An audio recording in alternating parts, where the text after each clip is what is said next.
최근 KF-21의 양산 1호기 조립 장면이 공식적으로 공개되자 한국은 물론 주변국과 해외 언론까지 술렁였습니다. 단순히 1호기 조립이 시작된 수준이 아니라 벌써 12호기까지 조립을 진행하고 있다는 사실이 알려지면서 충격은 배가 되었는데요. 이는 한국이 더 이상 개발 중인 나라가 아닌 이미 실전 전력화를 향해 전속력으로 나아가고 있음을 의미합니다. 특히 공동개발국이었던 인도네시아는 이 소식에 긴급 반응하며 국내외 언론을 통해 혼돈에 빠진 듯한 보도를 쏟아내고 있습니다. KF-21 협력 문제를 둘러싼 갈등이 계속되는 가운데 이번 양산 돌입 소식은 인도네시아의 뼈아픈 압박으로 다가온 셈입니다. 더욱 주목할 점은 KF-21에 대한 관심이 인도네시아만의 이야기가 아니라는 것입니다. 필리핀, 사우디아라비아, 아랍에미리트, 폴란드, 말레이시아, 태국 등 다양한 국가들이 KF-21 도입을 두고 KAI 측에 적극적으로 문의를 보내고 있다는 보도가 이어지고 있습니다. 단순히 기술적 호기심이 아니라 실제로 자국 공군의 주력 기종으로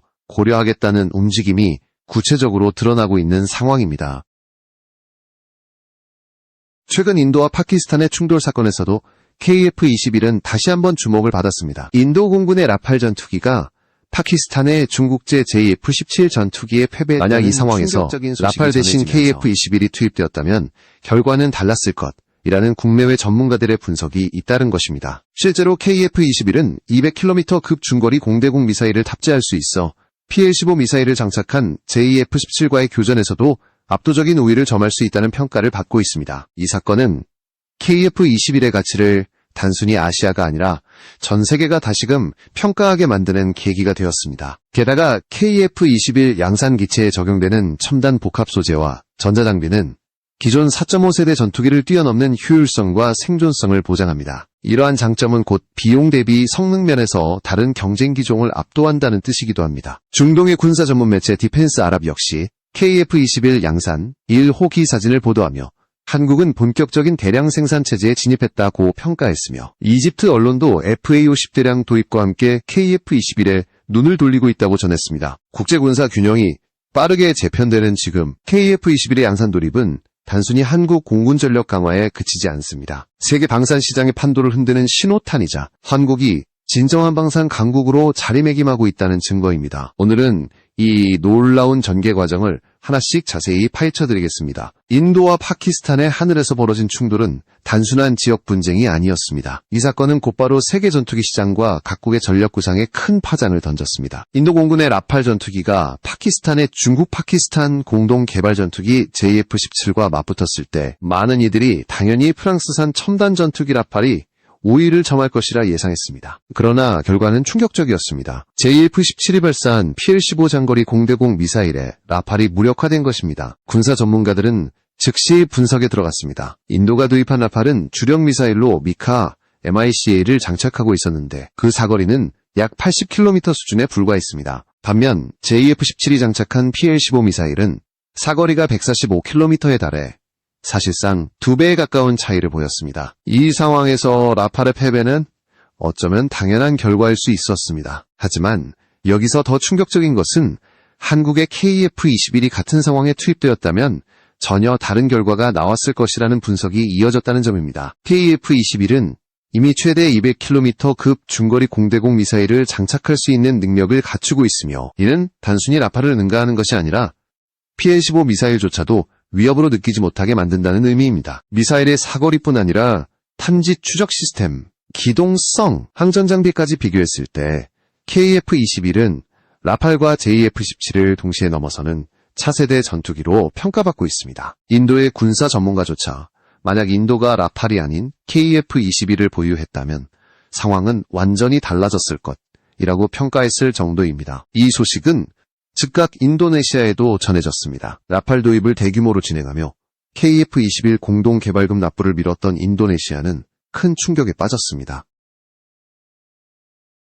인도네시아 언론 자카르타 포스트는 라팔 추락 사건이 인도네시아에 큰 파장을 일으키고 있다. 인도네시아 국방부 대변인은 공식적으로 특정 분쟁 상황에서의 사건을 특정 무기체계의 실패로 단정할 수는 없다고 밝혔지만 현지 언론과 전문가들은 속내를 감추지 못했습니다. 프라보오 수비안토 대통령이 직접 라팔 거래 재검토를 지시했다는 보도가 이어진 것입니다. 라팔은 프라보오 대통령에게 정치적 상징성과도 같은 무기였습니다. 대규모 계약 체결을 통해 인도네시아 방산 현대화를 이끌어냈다는 이미지를 만들었지만 불과 몇 달 만에 그 전투기가 실전에서 무너지는 모습이 전 세계에 전해진 것입니다. 이를 계기로 인도네시아 내에서는 라팔이 정말로 적합한 선택인가? 라는 의문이 제기되었고 자연스럽게 KF-21에 대한 관심이 되살아났습니다. KF-21의 장점은 단순히 무기 성능에서 끝나지 않습니다. KF-21은 한국이 독자적으로 개발을 주도했기 때문에 기술 이전과 산업협력 측면에서도 인도네시아가 훨씬 큰 이득을 볼 수 있습니다. 단순히 플랫폼을 구매하는 라팔과 달리 KF-21 프로젝트는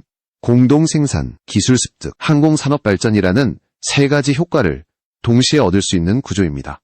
따라서 인도네시아 전문가들은 라팔 계약을 강행할 경우 오히려 자국 항공산업의 발전 기회를 놓치게 될 수 있다는 경고를 내놓고 있습니다. 이런 국제적 반향 속에서 KF-21은 더 이상 한국만의 전투기가 아니라 세계 각국의 관심을 한몸에 받는 글로벌 전투기로 떠오르고 있습니다. 인도-파키스탄 충돌 사건은 KF-21의 전략적 가치를 부각시키는 결정적 계기가 되었고 앞으로 각국의 선택에 어떤 변화를 불러올지 전 세계의 이목이 집중되고 있습니다. 인도네시아의 상황은 점점 더 복잡해지고 있었습니다. KF-21 공동개발국으로서 분담금을 내지 않은 채 오히려 프랑스산 라팔 전투기 계약을 우선시했던 인도네시아는 이번 인도의 라팔 추락 사건 이후 여론의 거센 비판에 직면하게 된 것입니다. 현지 언론 자카르타 포스트는 라팔 추락, 인도네시아 방산 정책의 파문이라는 기사로 국민적 불안을 전했습니다. 전문가들은 단순히 무기 구매가 중요한 것이 아니라 이를 운영할 전문성, 유지,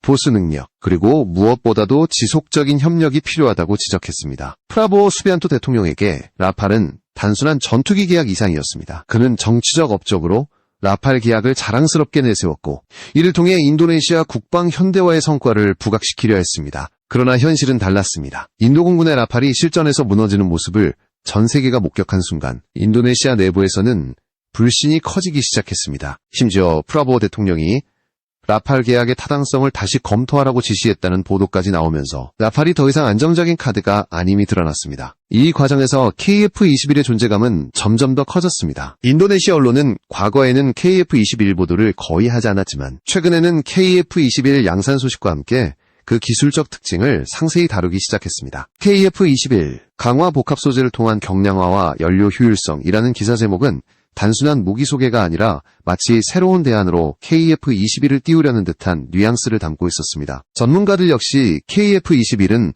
단순히 값싼 대안이 아니라 미래 공군 전력을 혁신할 수 있는 잠재력이 있다라고 평가했습니다. 특히 인도네시아가 고민하는 부분은 바로 기술 이전 문제입니다. 라팔은 첨단 전투기임에도 불구하고 프랑스는 기술 이전에 소극적입니다. 단순히 전투기를 구매하는 구조로 끝날 가능성이 높다는 것이죠. 반면 KF-21 프로젝트는 공동개발이라는 구조 덕분에 인도네시아가 기술적 성과를 함께 누릴 수 있습니다. 이 차이는 단순한 경제적 문제를 넘어 인도네시아가 향후 독자적인 항공산업을 발전시킬 수 있는 기회와 직결됩니다. 이와 동시에 인도네시아 내부의 방산산업 관계자들은 한국과의 협력으로 얻을 수 있는 실질적인 이익을 재조명하기 시작했습니다. 과거 T-50 훈련기, 잠수함, 자주포 도입에서 이미 한국과 협력해본 경험이 있는 만큼 한국산 무기의 신뢰성과 납기 속도는 검증된 바 있습니다. KF-21 또한 이러한 신뢰에 의해서 빠르게 자리 잡을 수 있다는 기대가 확산되고 있습니다. 흥미로운 점은 인도네시아만이 아니라는 사실입니다. 중동, 동남아 여러 나라가 KF-21 협력 문의를 공식적으로 보내고 있다는 소식이 이어지고 있습니다. 이러한 흐름은 인도네시아로 하여금 더욱 곤란한 상황에 몰리게 했습니다. 한국과의 공동개발에 미온적 태도를 보였던 자신들이 오히려 뒤늦게 대세에 올라타려는 모양새가 되어버렸기 때문입니다. 프라보 대통령이 처한 딜레마는 단순히 라팔을 계속 가져갈 것인가가 아닙니다. 그것은 국국민 앞에서 체면을 잃을 것인가 아니면 실용적으로 방향을 틀 것인가라는 문제입니다. 인도네시아 내부에서는 라팔이 아닌 KF-21이야말로 진짜 해답이라는 목소리가 점점 더 커지고 있습니다. KF-21의 양산 도입은 인도네시아가 더 이상 외면할 수 없는 현실을 직시하게 만들었고 이제 선택의 순간은 점점 가까워지고 있습니다. KF-21 양산 돌입 소식은 아시아에만 국한된 파장이 아니었습니다. 중동과 유럽에서도 즉각적인 반응이 쏟아졌습니다. 특히 중동 지역은 한국산 무기에 대한 관심이 높았던 곳으로 KF-21의 등장은 단숨에 주요 언론들의 헤드라인을 장식했습니다. 군사 전문 매체 디펜스 아랍은 한국이 마침내 대량 생산 체제에 진입했다며 KF-21 양산기체의 사진을 긴급 보도했습니다. 이집트 언론도 한국이 FA-60대를 공급하려는 가운데 KF-21까지 본격적으로 생산하고 있다며 한국을 신흥 항공 강국으로 평가했습니다. 흥미로운 것은 이들 국가들이 KF-21을 단순히 새로운 전투기로 보는 것이 아니라 전략적 균형을 뒤흔들 수 있는 게임 체인저로 인식하고 있다는 점입니다. KF-21은 가격이 약 500만 달러로 추산되어 라팔이나 그리펜 같은 전투기보다 훨씬 경쟁력 있는 가격대를 갖고 있습니다. 동시에 타우러스 KPD-350 같은 정밀 유도 무기와 장거리 공대공 공대지 미사일을 탑재할 수 있어 공격력에서도 뒤처지지 않습니다. 이런 요소는 예산이 제한적인 국가들에게 매력적인 선택지로 작용하고 있습니다. 유럽에서도 반응은 뜨거웠습니다. 특히 폴란드는 이미 FA-50 경공격기를 대량 도입한 경험이 있어 한국산 전투기에 대한 신뢰가 높은 나라입니다. 폴란드 언론은 KF-21 양산 소식을 비중 있게 다루며 K2 전차와 K9 자주포에 이어 이제는 KF-21이 유럽 방산 시장을 뒤흔들 준비가 됐다는 평가를 내놓았습니다. 폴란드는 이미 러시아 위협에 대응하기 위해 대규모 방위력 증강을 추진하고 있는데 KF-21은 F-35에 비해 훨씬 저렴하면서도 성능이 뛰어난 대안으로 떠오르고 있습니다. 여기에 스페인까지 가세했습니다. 스페인은 자국의 노후 전투기 교체 문제로 오랫동안 고민해왔는데 KF-21을 차세대 후보군에 올리겠다는 움직임을 보였습니다. 스페인 공군 관계자들이 직접 한국을 방문해 KF-21 시험비행을 참관하겠다고 밝혔다는 사실은 국제사회에 큰 충격을 주었습니다. 단순히 수입을 검토하는 수준이 아니라 직접 성능을 확인하겠다는 의지를 보인 것이기 때문입니다. 이는 한국산 무기가 유럽의 주요 전투기 교체 사업에서도 실질적인 경쟁자로 자리매김하고 있음을 보여줍니다. KF-21의 존재감은 이제 명백합니다. 아시아를 넘어 중동 그리고 유럽까지 그 영향력이 퍼지고 있습니다. 단순히 새로운 전투기가 아니라 각국의 방위 전략과 군사 균형을 재편할 수 있는 무기체계로 자리 잡아가고 있습니다. 특히 유럽 국가들의 반응은 한국이 더 이상 단순한 무기 공급국이 아니라 글로벌 방산 강국으로 도약하고 있음을 증명하는 사례로 기록될 것입니다. KF-21에 대한 관심은 이제 남미로까지 확산되고 있습니다. 놀랍게도 페루가 KF-21의 첫 번째 해외 고객이 될 가능성이 높아졌다는 소식이 전해졌습니다. 한국 항공우주산업 KAI는 최근 페루 국영항공사와 KF-21 부품 공동 생산에 관한 양해각서를 체결했습니다. 이 계약은 단순히 전투기 구매 논의를 넘어 페루가 KF-21 생산 과정에 직접 참여한다는 점에서 의미가 큽니다. KAI 측은 페루가 KF-21과 FA-50을 도입한다면 한국의 주력 전투기 라인업을 완성하는 첫 수출국이 될 것이라고 자신감을 드러냈습니다. 페루는 이미 KAI와 오랜 협력 경험을 갖고 있습니다. 2012년 KAI가 제작한 KT-1 훈련기 20대를 도입하면서 그중 16대를 현지 면허 생산한 경험이 있었던 것입니다. 이러한 기반은 곧바로 KF-21 협력으로 이어졌습니다. 더욱이 페루는 현재 노후화된 미그-29와 수호이-25 전투기를 대체할 차세대 전투기 사업을 추진하고 있는 상황이라 KF-21은 완벽한 대안으로 부상하고 있습니다. 가격, 성능, 그리고 기술 협력까지 동시에 충족할 수 있는 기종은 KF-21이 사실상 유일하기 때문입니다. 이 소식은 유럽에서도 긴급히 보도되었습니다. 폴란드의 디펜스24는 페루가 공식적으로 KF-21 구매에 관심을 표명하지 않았는데도 갑작스럽게 공동 생산 계약이 체결된 것은 놀라운 일이라며 당혹감을 감추지 못했습니다. 그러나 이는 한국이 과거 인도네시아와 체결했던 공동 생산 협약과 유사한 모델로 한국 방산 외교의 전략적 확장을 보여주는 사례이기도 했습니다. 페루뿐만 아니라 남미 여러 나라에서도 KF-21에 대한 관심이 높아지고 있습니다. 현재 KAI는 콜롬비아, 우루과이, 멕시코 등과 접촉하며 잠재 수요를 파악하고 국가별 맞춤형 제안을 준비하고 있습니다. 남미는 대부분 노후화된 전투기와 헬기를 교체해야 하는 시점에 놓여 있어 KF-21 수출의 신흥 시장으로 급부상하고 있습니다. 게다가 한국은 단순히 무기 공급에 그치지 않고 현지 산업과 연계한 경제 협력 모델을 적극적으로 제시하며 매력을 더하고 있습니다. 예를 들어 페루의 친체로 신공항 건설 프로젝트에 한국 기업들이 참여하고 있다는 점은 단순히 방산 협력만이 아니라 종합적 경제 파트너십으로 이어지고 있다는 증거입니다. 즉, KF-21은 단순한 전투기 수출이 아니라 한국과 남미 간 전략적 동반자 관계를 심화시키는 계기로 작용하고 있는 것입니다. 이런 흐름은 한국이 유럽, 중동을 넘어 남미까지 방산 영향력을 확장하는 결정적인 전환점으로 평가됩니다. 이제 KF-21은 더 이상 지역적 프로젝트가 아닙니다. 아시아에서 출발했지만 중동과 유럽을 거쳐 남미까지 전 세계 무기 시장의 흐름을 바꾸는 진정한 글로벌 전투기로 자리매김하고 있습니다. 앞으로 페루가 실제로 KF-21을 도입하게 된다면 한국은 명실상부 세계 방산 시장의 핵심 강자로 도약할 것이 분명합니다. KF-21이 지금의 위치에 오르기까지의 길은 결코 순탄하지 않았습니다. 이 프로젝트는 애초부터 수많은 의문과 회의적인 시선 속에서 출발했습니다. 2010년대 초반 한국이 독자적인 전투기를 개발하겠다고 선언했을 때 많은 해외 전문가들은 불가능하다고 단언했습니다. 그러나 한국은 멈추지 않았습니다. 2016년 체계개발 착수 이후 불과 5년 만에 시제기를 공개하며 전 세계를 놀라게 했습니다. 이는 한국 방산 기술력의 집약체이자 불굴의 도전 정신의 산물이었습니다. 개발 과정에서 가장 큰 난관은 핵심 기술 확보였습니다. 항전 장비, 비행 제어 시스템, 스텔스 설계 등은 그동안 해외에서도 공유를 꺼려왔던 분야였습니다. 한국 연구진들은 무수한 시행착오와 시험 비행을 거듭하며 기술적 난제를 하나하나 극복했습니다. 그 결과 KF-21은 단순히 한국형 전투기라는 범주를 넘어 4.5세대에서 5세대에 이르는 과도기를 선도하는 차세대 플랫폼으로 자리매김하게 되었습니다. 미티어 공대공 미사일, 타우러스 장거리 공대지 미사일 등 첨단 무장 통합 시험도 성공적으로 마쳤습니다. KF-21의 잠재력은 여기서 그치지 않습니다. 블록 1은 공대공 전투 능력에 집중했지만 2030년대에 예정된 블록 2와 블록 3는 완전한 스텔스 성능을 탑재한 6세대급 전투기로 진화할 예정입니다. 초음속 공대함 미사일, 극초음속 미사일까지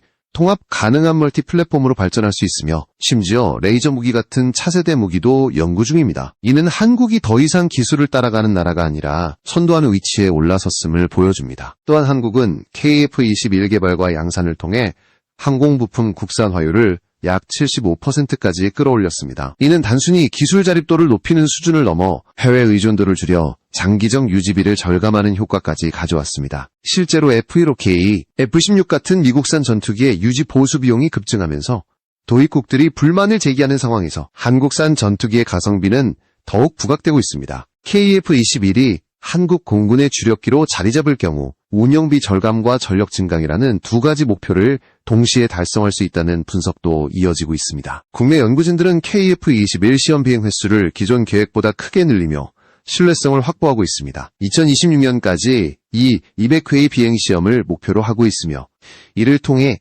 항전 장비, 무장 시스템, 스텔스 기능까지 완벽히 검증한다는 계획입니다. 반복된 시험은 곧 신뢰성이며 이는 해외 고객들에게 KF-21은 이미 실전에 투입할 준비가 된 전투기라는 확신을 심어주고 있습니다. 마지막으로 KF-21은 한국 방산산업 전체를 끌어올리는 촉매제 역할을 하고 있습니다. K2 전차, K9 자주포, FA-50 경공격기와 더불어 KF-21까지 본격적인 수출이 이어진다면 한국은 세계 방산 시장에서 미국, 러시아, 프랑스와 어깨를 나란히 할 진정한 강국으로 도약할 수 있습니다. 이미 유럽과 남미가 강력한 관심을 보이고 있고 중동 국가들의 문의도 끊이지 않고 있습니다. KF-21은 단순한 무기가 아니라 한국의 기술력과 신뢰를 상징하는 브랜드가 되고 있는 것입니다. 시청자 여러분, 오늘 살펴본 것처럼 KF-21은 단순히 한국 공군의 전력 강화가 아니라 세계 무기시장의 균형을 바꾸고 새로운 시대를 여는 열쇠로 자리 잡고 있습니다. 앞으로 블록 2와 블록 3로 이어질 진화를 통해 KF-21은 6세대 전투기로 도약할 것이며 한국은 전 세계가 주목하는 방산 강국으로 거듭날 것입니다.